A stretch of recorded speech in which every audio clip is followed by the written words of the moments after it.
Assalamualaikum warahmatullahi wabarakatuh. Bismillah, alhamdulillah, wassalatu wassalamu ala rasulillah wa ala alihi wa sahbihi wa wala wa ba'd. Wa nashhadu an la ilaha illallah wahdahu la syarika lahu wa anna muhammadan abduhu wa rasuluhu la nabiyya ba'dah.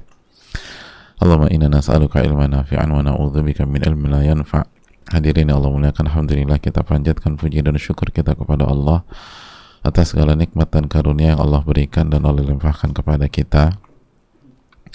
Nikmat yang gak mungkin kita bisa hitung, dan itu yang harus kita ulang-ulang terus setiap harinya.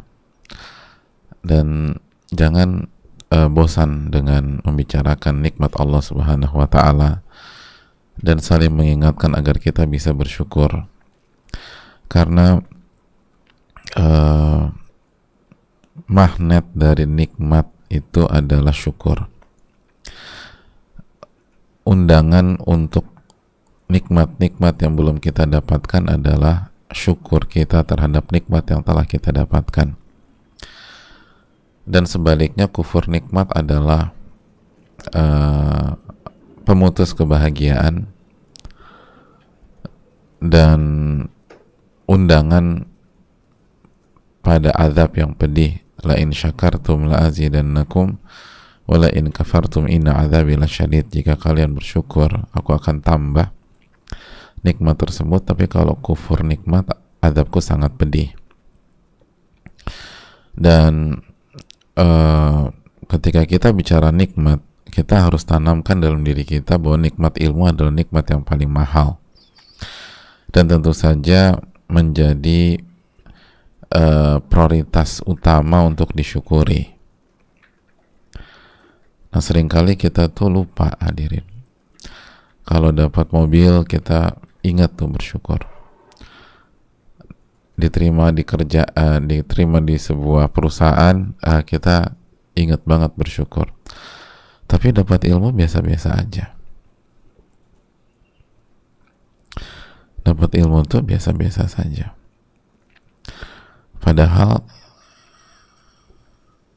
itu adalah nikmat teratas, ilmu nafi, ilmu yang melahirkan iman dan amal. Makanya Allah berfirman dalam surat Al-Baqarah ayat 151, 152, kama arsalna fikum rasulan minkum, sebagaimana kami utus di tengah-tengah kalian seorang rasul dari golongan kalian, yatlu alaikum ayatina wa yuzakkikum wa yu'allimukumul kitab wal hikmah wa yu'allimukum ma lam takunu ta'lamun. Rasul itu membacakan ayat-ayat kami atas kalian. Jadi tugasnya membacakan ayat-ayat Allah. Wa yuzakkikum, dan membersihkan hati kalian. Wa yu'allimukumul kitab wal hikmah, dan mengajarkan Al-Quran dan hikmah. Wa yu'allimukum ma lam takunu ta'lamun, dan ia atau beliau mengajarkan apa yang sebelumnya kalian nggak tahu. Dulu kita nggak ngerti, diajarkan. Nggak ngerti iman, diajarkan sama Rasul. Nggak ngerti tauhid, diajarkan sama Rasul. Nggak ngerti mana yang benar, mana yang salah, diajarkan sama Rasul. Nggak ngerti jalan kebahagiaan, diajarkan. Lalu ayat berikutnya apa, hadirin? Lihat ayat berikutnya. Fadhkuruni adzkurkum. Karena itu gara-gara nikmat tadi itu, disebabkan nikmat yang tadi, ingatlah kalian kepadaku, niscaya aku akan mengingat kalian. Washkuruli wala takfurun, dan bersyukurlah kepadaku dan jangan kalian ingkari nikmatku tersebut. Lihat ayat 151, 152 gitu loh. 151, 152 diajarkan atau dibacakan ayat-ayat Allah, hatinya dibersihkan, Jadi ketika hati kita dibersihkan itu nikmat dari Allah, hadirin. Nikmat dari Allah.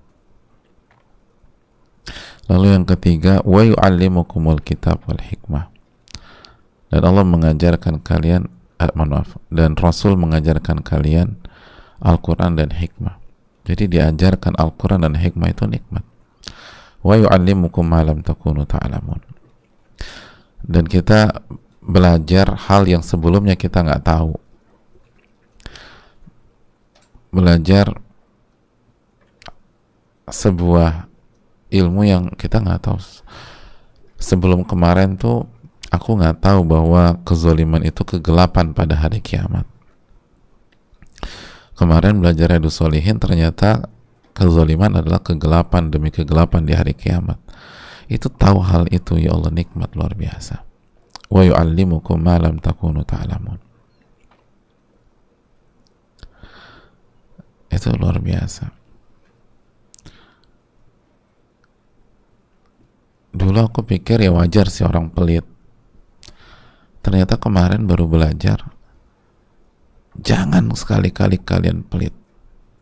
Jangan sekali-kali kamu pelit. Karena yang menghancurkan orang sebelum kalian, umat sebelum kalian itu sifat pelit.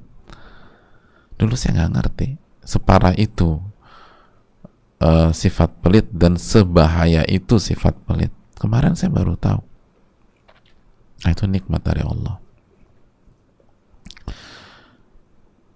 Dan ketika kita mendapatkan nikmat-nikmat itu, fadhkuruni adzkurkum, maka ingatlah kepadaku, kata Allah. Niscaya aku akan ingat kepada kalian. Washkuruli wala takfurun, dan bersyukurlah kepadaku, dan jangan kalian ingkari. Makanya pentingnya rasa syukur tuh di sini, hadirin. Sekali lagi, syukur tuh diakui, diucapkan, alhamdulillahilladzi bi ni'mati tatimmus shalihat. Lalu diamalin ilmu itu, dipakai untuk kehidupan sehari-hari. Maka dengan demikian kita akan bersyukur dan Allah akan tambah ilmu yang bermanfaat tersebut. Maka ini yang perlu kita tanamkan, sebagaimana kita hendaknya perkuat la ilaha illallah wa anna muhammadan rasulullah, perkuat syahadatan kita dan mengucapkan salawat dan salam kepada Rasulullah sallallahu alaihi wasallam. Hadirin, kita akan masuk ke bab yang, atau mohon maaf, hadis yang baru ya. Hadis Abu Hurairah. Hadis Abu Hurairah. Hadis yang simpel, sederhana juga, nggak panjang, tapi syarat akan makna, hadirin. Dan kita jadi sadar betapa bahayanya jadi orang yang zalim. Hadirin Allah muliakan, mari bergabung dengan Al-Imam An-Nawawi rahimahullah, semoga Allah merahmati beliau, orang tua beliau, keluarga beliau, semoga Allah merahmati seluruh kaum muslimin, para jamaah sekalian, dan kita semua, dan semoga Allah ampuni segala khilaf dan dosa kita, amin ya rabbal alamin. Beliau menyampaikan rahimahullah rahmatan wasi'ah, wa an Abi Hurairah radhiyallahu ta'ala an, dari Abu Hurairah radhiyallahu ta'ala anhu, dari Abu Hurairah, hadirin. Dan Abu Hurairah sangat familiar.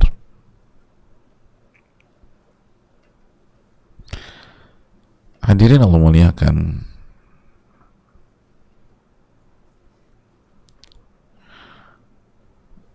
Abu Hurairah mengatakan, anna Rasulullah sallallahu alaihi wasallam,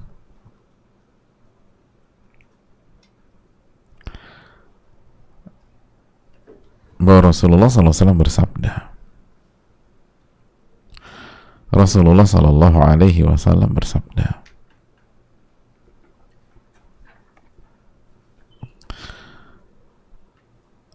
la tu'addunna al-huquqa ila ahliha yaumal qiyamah.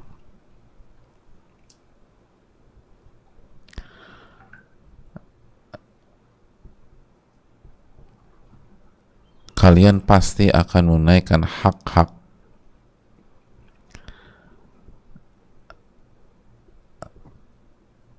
kepada pemilik-pemiliknya pada hari kiamat.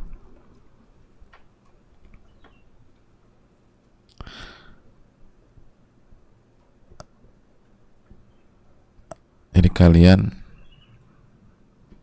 pasti akan menunaikan hak setiap orang pada hari kiamat.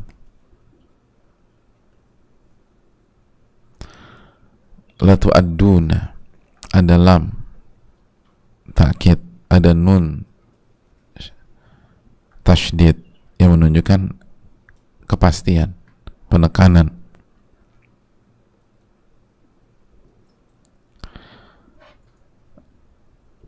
Bahwa kita akan menunaikan hak orang atau hak pihak lain pada hari kiamat.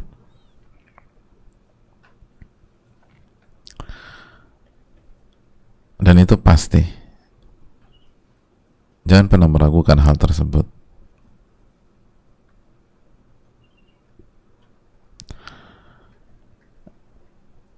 Hatta, lalu Nabi SAW melanjutkan hadirin, hatta yuqada,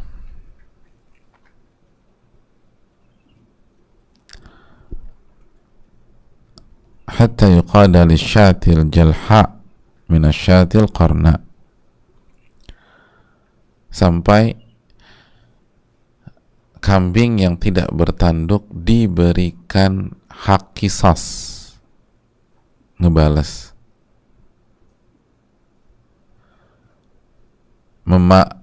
mendapatkan haknya kembali terhadap kambing yang bertanduk. Jadi kambing yang tidak bertanduk tadi pada hari kiamat kelak itu diberikan hak untuk menuntut balas kepada kambing yang bertanduk. Maksudnya apa? Maksudnya mungkin di dunia ada masalah antara para kambing yang bertanduk dengan kambing yang bertanduk, kambing yang nggak bertanduk dengan kambing yang nggak bertanduk, atau kambing yang bertanduk dengan kambing yang tidak bertanduk. Jadi yang bertanduk dengan yang tidak bertanduk. Nah, kalau kambing bertanduk dan tidak bertanduk ribut, kan nggak sejajar, nggak selevel, akan ada ketimpangan. Satu punya tanduk, satu enggak.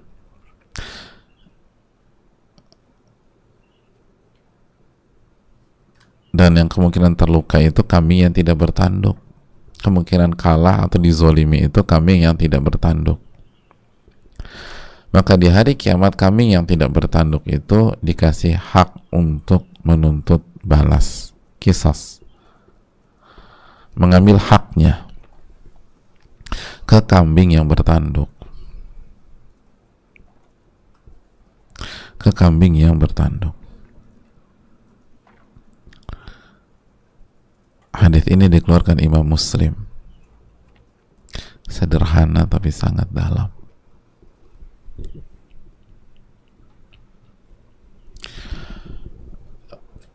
Pelajaran yang bisa kita petik jamaah dari hadis ini. Yang pertama, hadirin Allah muliakan, hadis ini memberikan pelajaran yang sangat berharga, sangat penting, bahwa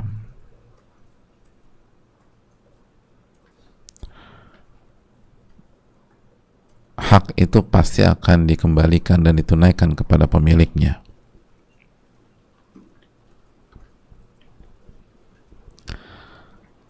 Jadi hak itu pasti akan ditunaikan dan dikembalikan kepada pemiliknya. La tu'addunal huquqa ila ahliha yaumal qiyamah. Kalian pasti akan mengembalikan dan menunaikan hak kepada pemiliknya pada hari kiamat, pasti. Jadi dalam agama kita nggak ada istilah uang dibawa kabur orang, nggak ada.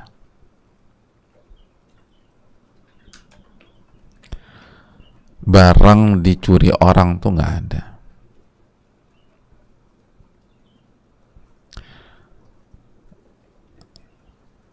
Barang diambil orang tuh enggak.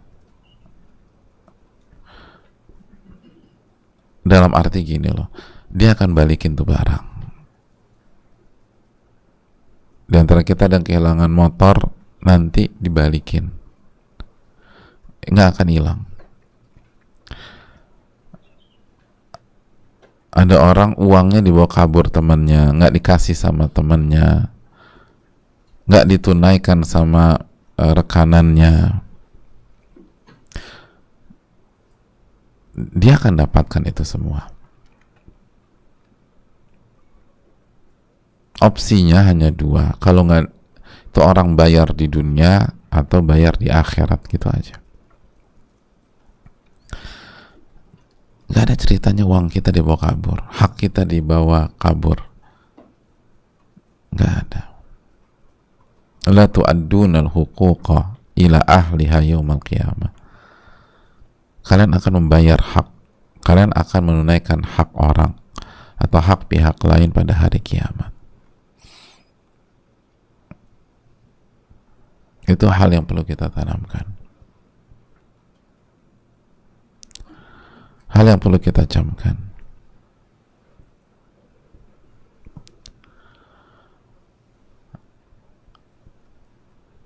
Jadi itu hal penting. Hak tuh pasti akan ditunaikan.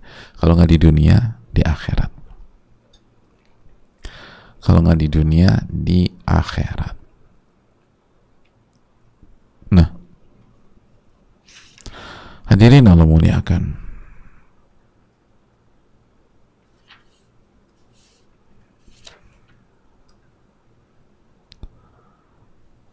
Pelajaran yang berikutnya,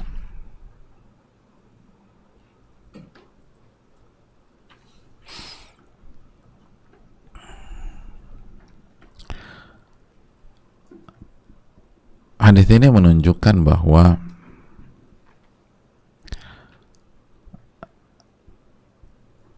kezaliman atau menunjukkan bahwa binatang pun akan dibangkitkan pada hari kiamat, dan kezaliman di antara mereka akan diselesaikan.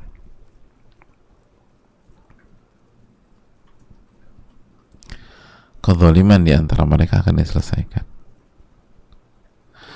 Dan ini pesan yang sangat jelas dan gamblang. Kata ulama, kalau kezaliman di antara mereka, dalam tanda kutip ya, itu akan diselesaikan, padahal mereka ghairu mukallafah, mereka tidak dibebankan syariat, sehingga yang maksud zalim itu ya disakiti gitu loh. Bukan zalim artinya dosa, enggak, karena mereka enggak dibebankan syariat, tapi satu sakiti satu sakiti yang lain. Karena kan di dunia hewan kan ada itu tadi, ada disakiti, ada penindasan dan seterusnya. Yang kuat menginikan yang lemah. Benar ya? Di dunia hewan gitu nggak, Riz? Benar ya? Ini ada pakar hewan di sini. Antum pakar hewan atau pencinta binatang sih?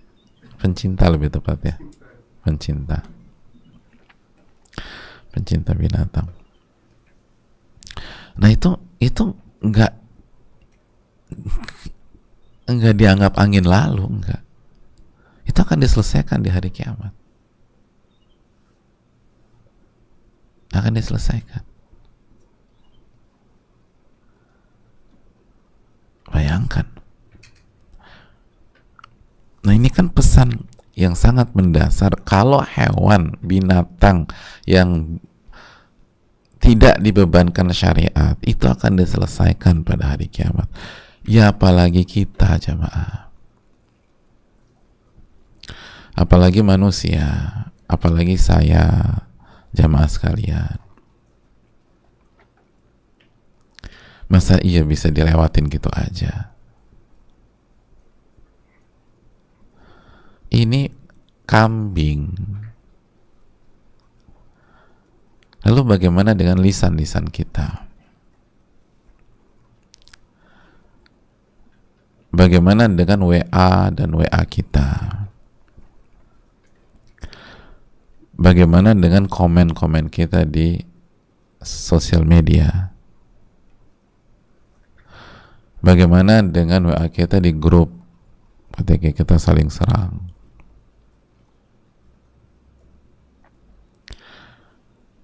Bagaimana ketika kita menggibahi orang, memfitnah orang? Bagaimana jika kita mengambil uang orang?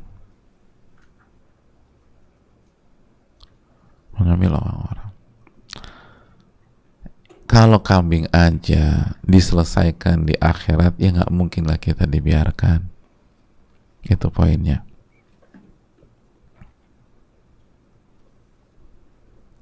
Itu poinnya. Jadi coba deh berpikir panjang. Berpikir panjang ke depan.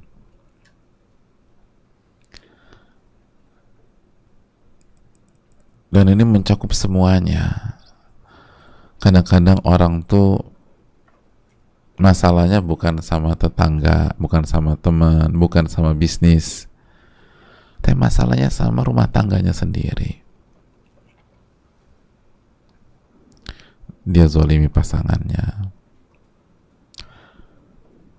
masalahnya sama anak-anaknya, sama teman bisnisnya, amanat bagus, tapi anaknya dizolimi, nggak dididik tuh anak. Ada juga orang sama rumah tangganya aman-aman aja, sama keluarga bagus, tapi begitu sama rekanannya dalam dunia bisnisnya atau pekerjaannya berantakan. Itu semua akan diselesaikan di hari kiamat. Akan diselesaikan pada hari kiamat.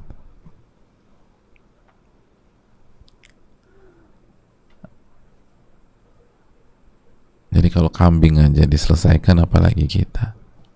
Apalagi kita. Pelajaran yang berikutnya jamaah. Ulama mengatakan, kullu syai'in maktubun hatta a'malil bahaim. Semua amal itu dicatat sama Allah. Termasuk amal perbuatannya hewan dan binatang. Ya Allah.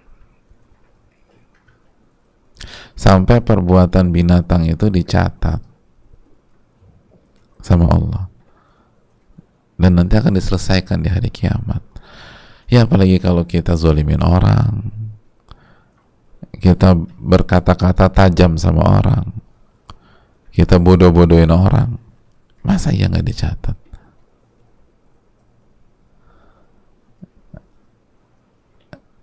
Kiraman katibin ya'lamuna ma taf'alun.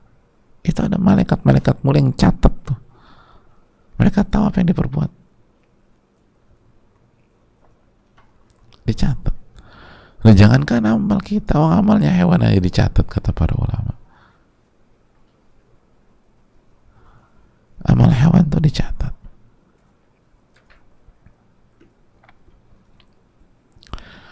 Itu hal yang perlu kita camkan.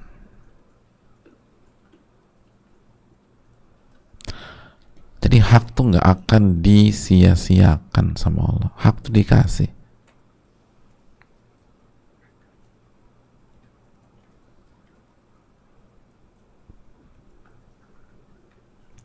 Hak itu dikasih.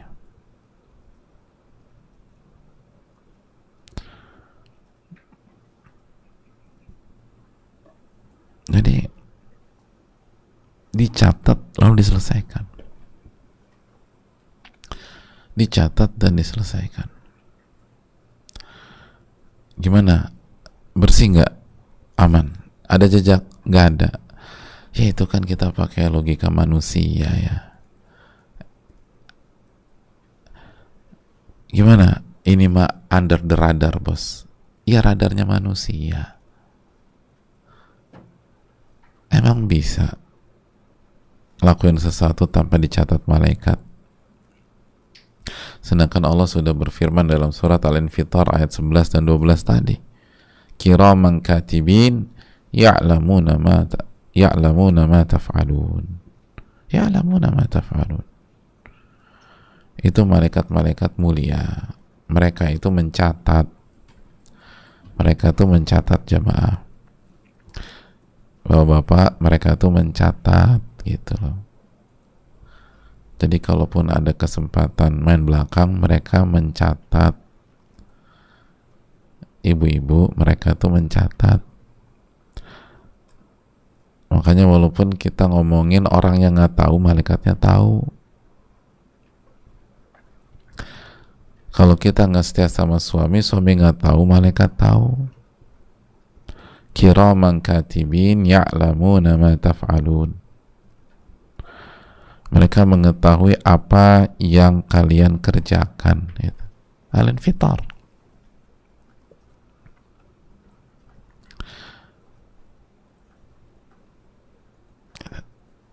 Mereka tahu.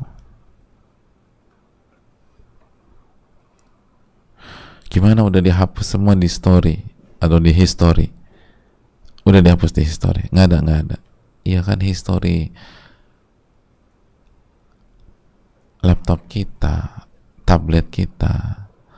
Tapi kalau di history catatan malaikat kan enggak. Kalau kambing aja dicatat, ya apalagi kita lah hadirin. Kambing aja dicatat. Kambing tuh dicatat. Hewan dicatat.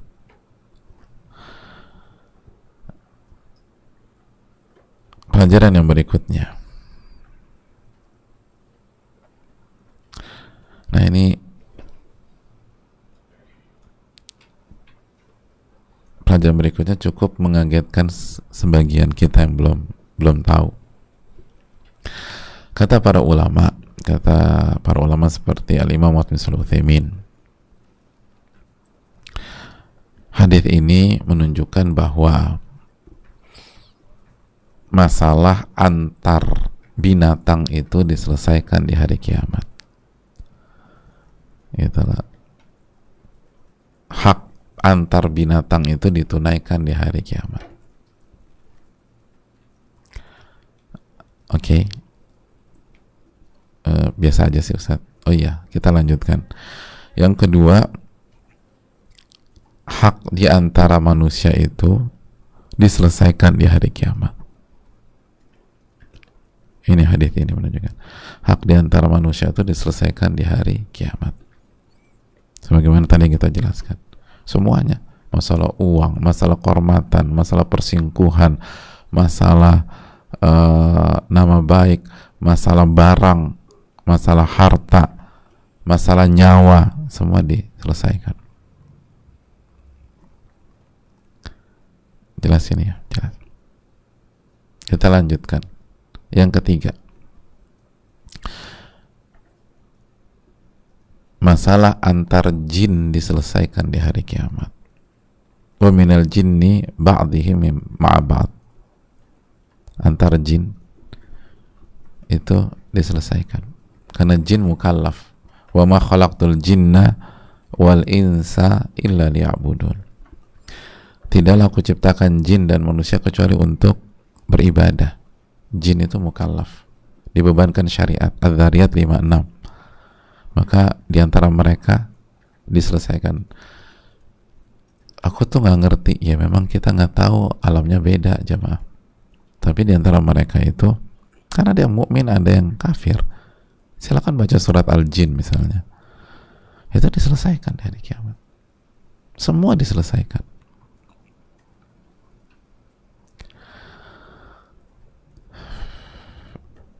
Oke, kita lanjutkan. wa minal jinni wal insi ba'dihim ma'a ba'd, dan masalah antara manusia dan jin diselesaikan di hari kiamat.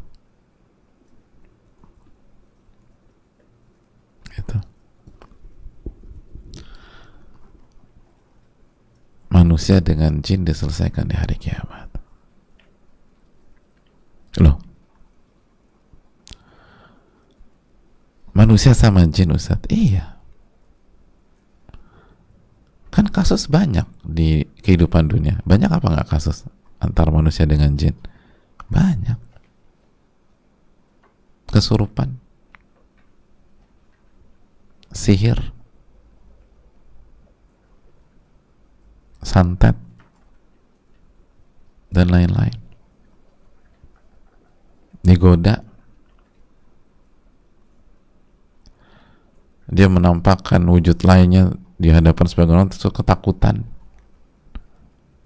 Itu emangnya biar begitu aja? Enggak, diselesaikan di hari kiamat. Diselesaikan. Karena dua-duanya mukallaf, nggak boleh dia ganggu kita. Sebagaimana kita nggak boleh ganggu dia. Loh, emangnya boleh? Emang bisa kita ganggu jin? Bisa. Dalilnya apa?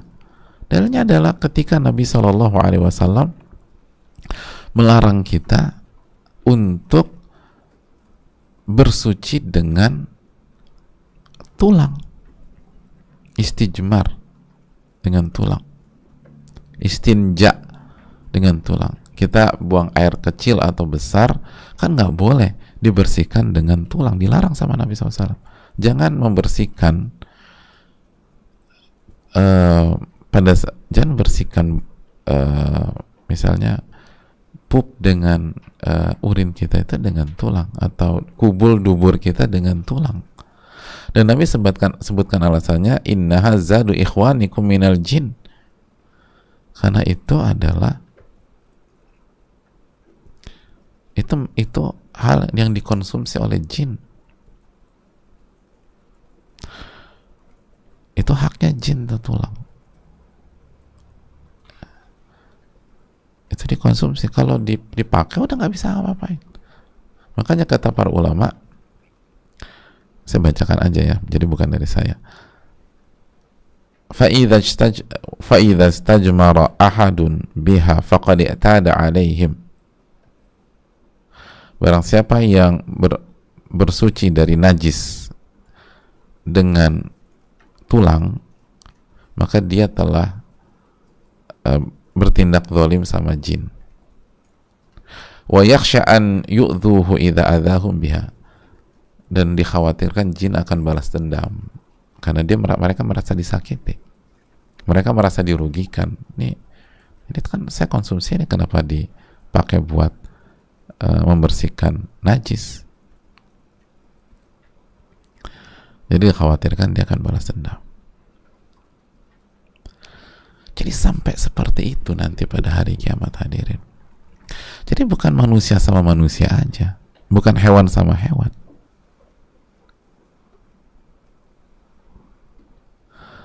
Atau hewan sama manusia yang mungkin kita zolimi binatang kan. Tapi jin dengan jin, manusia dengan jin.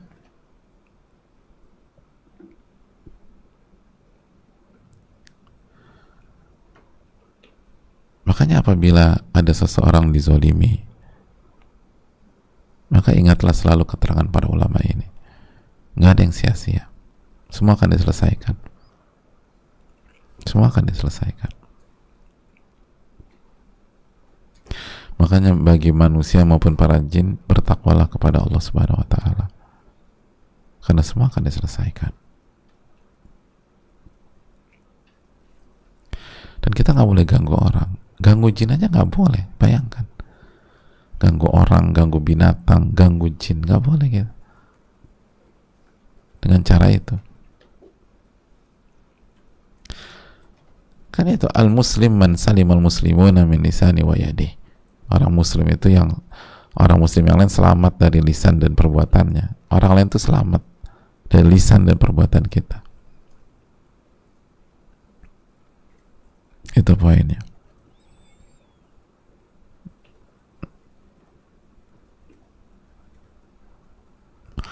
Pelajaran yang berikutnya,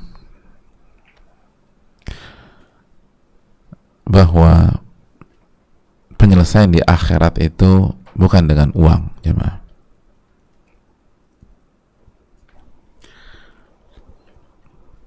Jadi penyelesaian antara manusia dengan manusia dan sebagainya itu bukan uang.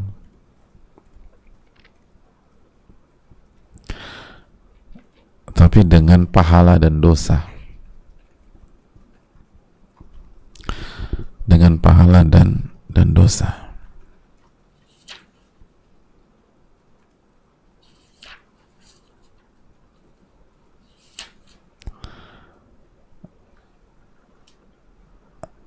Dengan pahala dan dengan dosa.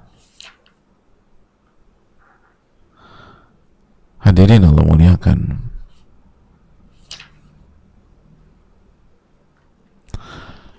nanti kita akan bahas secara detail hadisnya.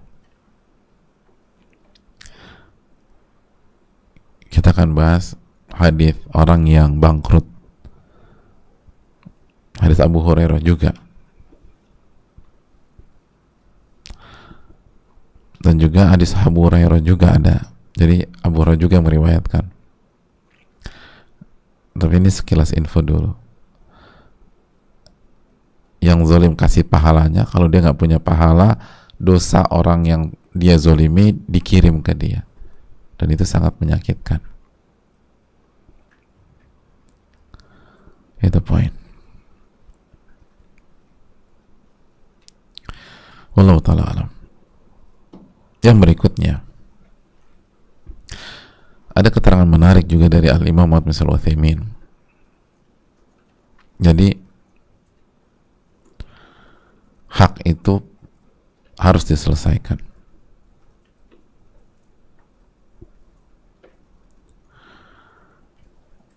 Nah, diantaranya,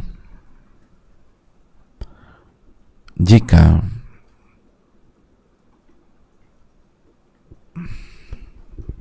kata para ulama, jika orang yang terzolimi sudah mengambil haknya di dunia, maka selesai, udah aman, udah ngambil haknya di dunia, aman.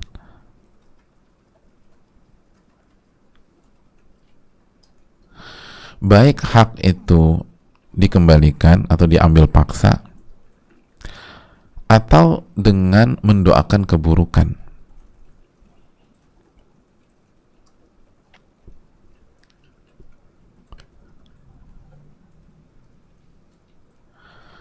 Makanya kata para ulama seperti Syekh Utsaimin, fa idza da'al mazlum 'ala zalimihi fid dunya, apabila orang yang terzalim itu mendoakan keburukan kepada orang yang zalim di dunia, wastujiba li du'aihi, dan doanya dikabulkan, faqad iqtassa minhu fid dunya, maka dia berarti sudah membalas di dunia, udah qisas di dunia.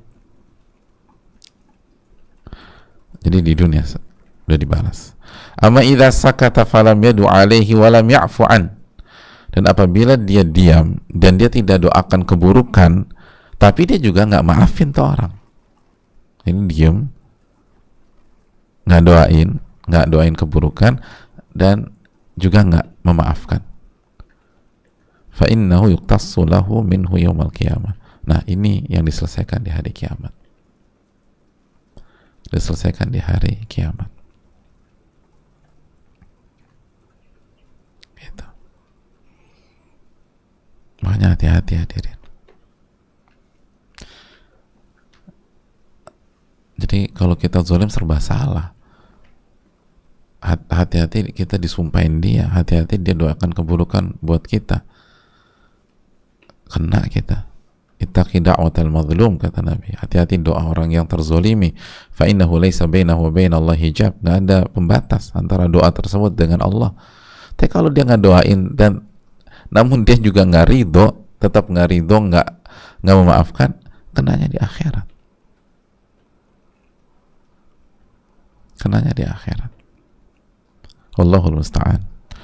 hanya kepada Allah kita minta pertolongan.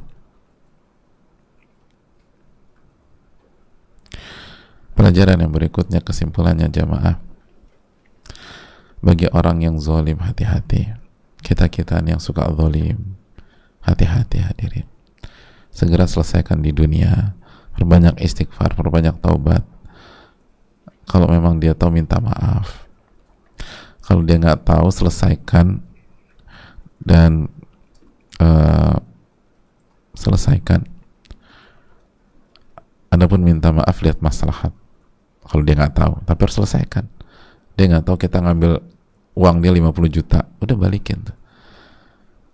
Tapi apakah kita sampaikan? Kita lihat masalah mudaratnya. Seperti gibah kan, dia nggak tahu kita gibahin dia, udah kita doain dia, doain atau beramal atau sedekah atas namanya, pokoknya doain terus. Kalau minta maaf, lihat kondisi. Kalau dengan meminta maaf dia jadi tahu, akhirnya hubungan renggang dan jauh, padahal kita udah bertobat, kata para ulama kan, tidak perlu minta maaf, tapi selesaikan, doakan, mintakan ampun dan seterusnya. Tapi kalau memang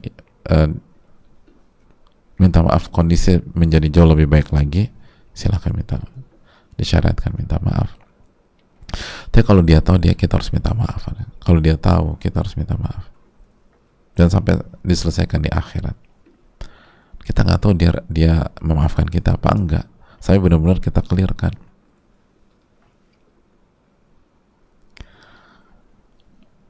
Hati-hati, akan diselesaikan di akhirat. Nggak ada ceritanya kita berhasil bawa duit orang tanpa ketahuan, nggak ada. Nggak ada ceritanya kita bisa bawa kabur barang orang tanpa ketahuan, kan? Semua ketahuan dan diselesaikan di akhirat. Kalau kita nggak selesaikan di dunia, nggak ada ceritanya kita rusak kehormatan orang dan nggak ketahuan. Ketahuan akan diselesaikan di akhirat. Hati-hati hadirin. Dan kita ngeri ya, apalagi ada orang yang zalim itu parah banget. Ada yang zalim melakukan pelecehan seksual, memperkosa orang, naudzubillah, pedofil. Itu gimana hisabnya pada hari kiamat? Kita bukan hanya ada orang tuh bukan hanya zolimin di saat itu, dia bisa ngerusak masa depan orang gara-gara perbuatannya. Itu gimana hisabnya pada hari kiamat? Dirusak. Ada orang ngebunuh dan karena dia ngebunuh, anak korbannya itu nggak punya sosok ayah, akhirnya hidupnya terpuruk, berantakan, rusak. Itu gimana pertanggungjawabannya di hari kiamat? Hati-hati dalam masalah, dan syaitan selalu akan memprovokasi kita.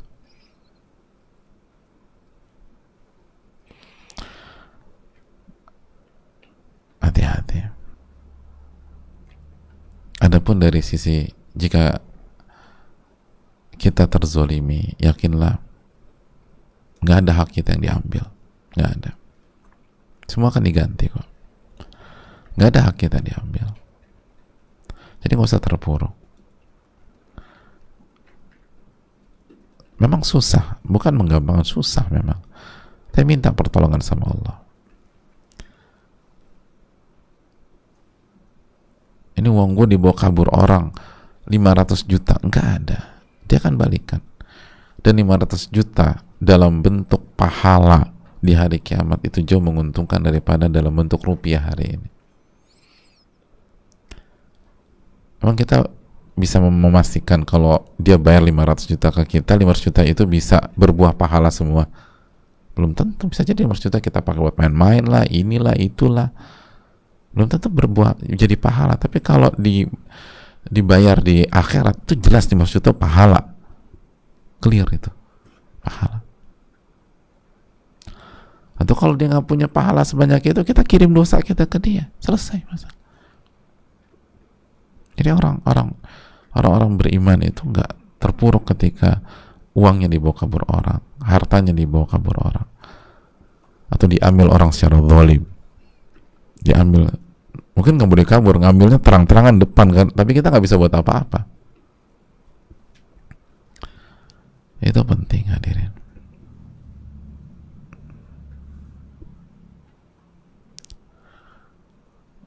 Nggak ada istilah kehilangan, akan diganti. Oh ya, satu lagi, kita lupa tadi jelaskan keterangan para ulama bagi yang zolim atau mau membuat kezoliman. Salah satu penyebab utama orang berani melakukan kezoliman, salah satu ya penyebab orang berani melakukan kezoliman itu karena mereka merasa, mereka berasumsi bahwa mereka tuh lebih kuat daripada pihak yang mau mereka zolimi, lebih kuat, lebih pintar, lebih cerdas, lebih punya power, lebih punya network, lebih cepat, gitu. Jadi punya kelebihan dari pihak yang terzalimi, betul nggak sih? Lebih cepat. Kira-kira kalau jambret tahu bahwa yang mau dijambret itu sprinter 100 meter juara SEA Games, kira-kira dia mau jambret nggak terus kabur gitu? Kan gue ketangkep deh, dia lebih cepat dari gue, gitu lah. Misalnya contoh gitu, atau lebih kuat. Tenang aja, dia nggak bisa buat apa-apa. Semua kita udah blok. Udah. Kalau dia mau, kalau dia mau bawa ke pengadilan, kita lebih kuat. Kan gitu. Orang berpikir begitu. Lawyer kita lebih jago. Atau nggak, tenang, kita akan kerahkan. Misalnya kita akan kerahkan pihak-pihak yang bisa membuat dia bungkam.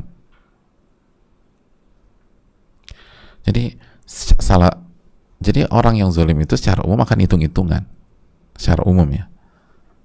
Kalau nggak ketangkep, saya lebih pintar, saya lebih cepat. Ini nggak ketahuan, nggak terdetek. Atau kalaupun ini kita lebih kuat bergennya, kita lebih punya power. Maka kata para ulama, walakin hadzal waham. Ternyata ini hanyalah ilusi dunia. Itu. Ilusi dunia. Kenapa?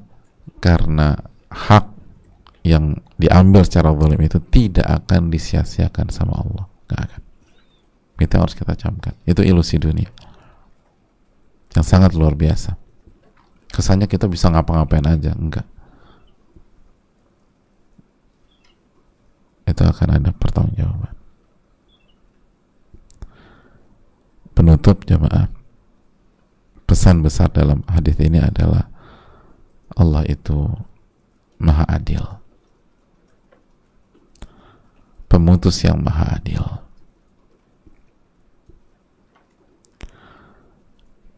Maha bijak, ahkamul hakimin.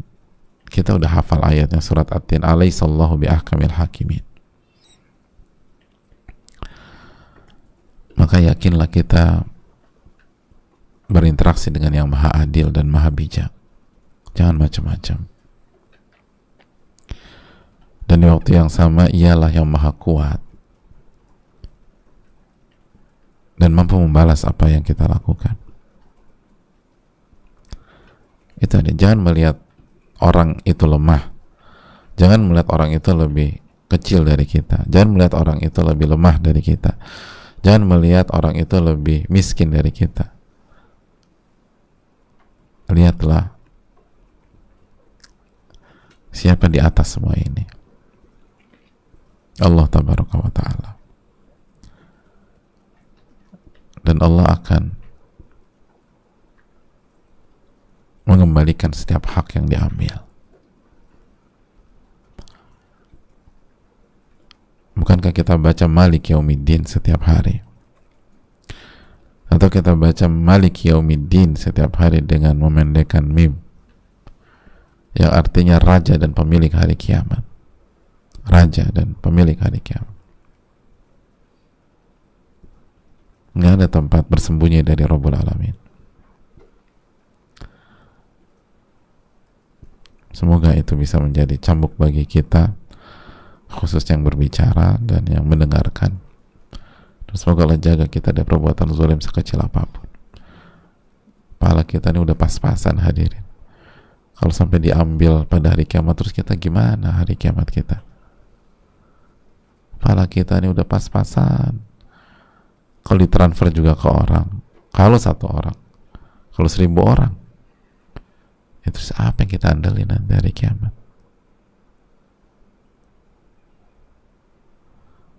Dosa kita ini udah banyak hadirin. Kalau sampai harus terima transferan dosa dari orang, terus gimana peluang kita masuk surga? Hati-hati. Dan salah satu bentuk kezaliman kan kita ajak orang maksiat, itu hati-hati juga. Kita ajak orang itu melakukan kemungkaran, nggak taat sama Allah. Itu zalim itu. Karena zalim, semua dosa zalim. Ada orang ngajak dulu orang maksiat, terus tenang aja sekarang, subhanallah. Hati-hati. Dan mumpung masih ada waktu, jangan sia-siakan untuk memperbaiki. Wa atbi'is sayyi'atal hasanata tamhuha. Dan ikutilah perbuatan buruk dengan perbuatan baik, niscaya perbuatan baik itu akan menghilangkan dosa perbuatan buruk tersebut. Ini bisa disampaikan. Allahumma inna nas'aluka ilman nafi'an wa na'udzubika min ilmin la yanfa'. Subhanakallahumma wa bihamdika, la ilaha illa anta, astaghfiruka wa atubu ilaik. Assalamualaikum warahmatullahi wabarakatuh.